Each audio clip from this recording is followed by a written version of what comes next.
ನಮಸ್ಕಾರ ವೀಕ್ಷಕರೇ, ಗ್ಯಾರಂಟಿ ನ್ಯೂಸ್ಗೆ ಸ್ವಾಗತ.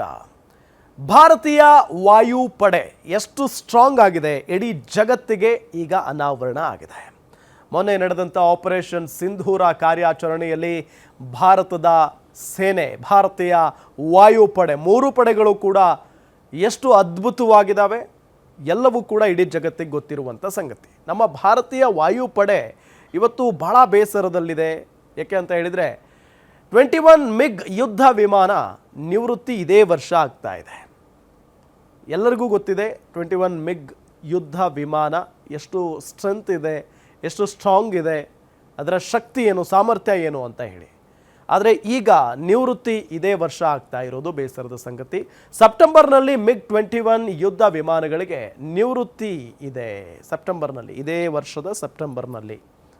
ಇನ್ನು ಒಂದು ತಿಂಗಳು ಮಾತ್ರ ಬಾಕಿ ಇದೆ. ಇನ್ನು ಆಗಸ್ಟು, ಅದಾದ ನಂತರ ಸೆಪ್ಟೆಂಬರ್ 19 ಚಂಡೀಗಢ ವಾಯು ನೆಲೆಯಲ್ಲಿ ಮಿಗ್ ವಿಮಾನಗಳಿಗೆ ವಿದಾಯವನ್ನು ಹೇಳಲಾಗುತ್ತೆ.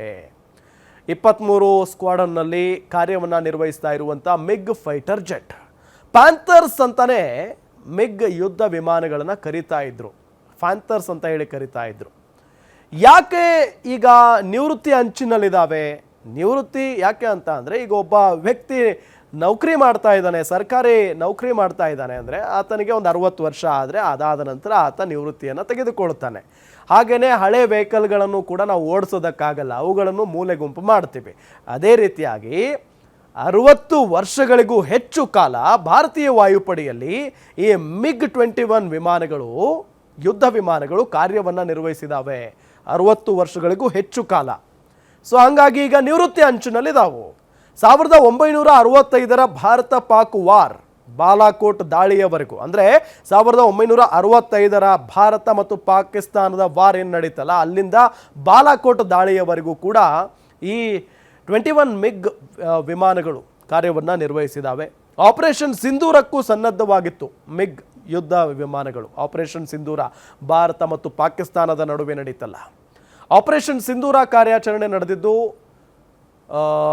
ಈ ಪಾಕಿಸ್ತಾನದಲ್ಲಿ ಅಡಗಿ ಕೂತಿದ್ದಂಥ ಉಗ್ರರನ್ನು ನೆಲಸಮ ಮಾಡಬೇಕು, ಉಗ್ರರನ್ನು ಹೊಡೆದಾಕಬೇಕು ಅನ್ನೋ ದೃಷ್ಟಿಯಿಂದ. ಆದರೆ ಅದು ಎಲ್ಲೊಂದು ಕಡೆ ಪಾಕಿಸ್ತಾನ ಕಾಲು ಕೆರೆದು ಯುದ್ಧಕ್ಕೆ ಬಂತು, ಅಲ್ಲಿಗೆ ದೊಡ್ಡ ಮಟ್ಟದ ಪೆಟ್ಟನ್ನು ಅನುಭವಿಸ್ತು, ಎಲ್ರಿಗೂ ಕೂಡ ಗೊತ್ತಿರುವಂಥ ಸಂಗತಿ.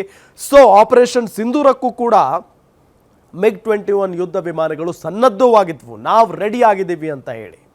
ಇತ್ತೀಚಿನ ವರ್ಷಗಳಲ್ಲಿ ಹಾರುವ ಶವಪೆಟ್ಟಿಗೆ ಅಂತ ಹೇಳಿ ಕುಖ್ಯಾತವಾಗಿತ್ತು ಈ ಮಿಗ್ ಯುದ್ಧ ವಿಮಾನಗಳು. ಏಕೆ ಅಂತ ಹೇಳಿದರೆ ವಯಸ್ಸಾಗ್ಬಿಟ್ಟಿತ್ತು.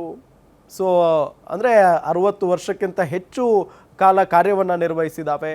ಸೊ ಇಂಥ ಸಂದರ್ಭದಲ್ಲಿ ಅವುಗಳು ಮತ್ತೆ ಹಾರಾಡೋದಕ್ಕೆ ಶಕ್ತಿ ಕೂಡ ಇರಲ್ಲ, ನಂಬೋದಕ್ಕೂ ಕೂಡ ಆಗಲ್ಲ. ಎಲ್ಲಿ ಬೇಕಾದರೂ ಕೂಡ ಅವು ಬೀಳುವಂಥ ಸಾಧ್ಯತೆ ಇತ್ತು. ಜನನಿಬಿಡ ಪ್ರದೇಶಗಳಲ್ಲಿ ಬಿದ್ದು ಎಷ್ಟೋ ಜನರನ್ನು ಬಲಿ ಕೂಡ ಪಡ್ಕೊಂಡಿದ್ದಾವೆ. ಹಾಗಾಗಿನೇ ಇತ್ತೀಚಿನ ವರ್ಷಗಳಲ್ಲಿ ಹಾರುವ ಶವಪೆಟ್ಟಿಗೆ ಅಂತ ಹೇಳಿ ಕುಖ್ಯಾತಿಯನ್ನು ಪಡ್ಕೊಂಡಿತ್ತು ಇದೇ ಮಿಗ್ 21 ವಿಮಾನ. ಸೊ ಹಂಗಾಗಿನೇ ಈಗ ನಿವೃತ್ತಿಯನ್ನು ಪಡ್ಕೊಳ್ತಾ ಇರೋದು. ಕೇವಲ 29 ಮಿಗ್ ಯುದ್ಧ ವಿಮಾನಗಳಷ್ಟೇ ಭಾರತೀಯ ವಾಯುಪಡೆಯಲ್ಲಿದ್ದಾವೆ. ಈಗ 29 ಮಿಗ್ ಯುದ್ಧ ವಿಮಾನಗಳು ಭಾರತೀಯ ವಾಯುಪಡೆಯಲ್ಲಿದ್ದಾವೆ.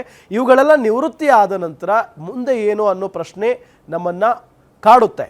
ಆದರೆ ಈಗ ಹೊಸದಾಗಿ ತೇಜಸ್ ಯುದ್ಧ ವಿಮಾನಗಳು ರೆಡಿ ಆಗಿದ್ದಾವೆ. ಅವುಗಳು ಇನ್ನು ಮುಂದೆ ನಮ್ಮ ವಾಯುಪಡೆಯಲ್ಲಿ ಕಾರ್ಯವನ್ನು ನಿರ್ವಹಿಸಲಿದೆ. ಗ್ಯಾರಂಟಿ ನ್ಯೂಸ್, ಸುದ್ದಿ ಖಚಿತ, ನ್ಯಾಯ ನಿಶ್ಚಿತ.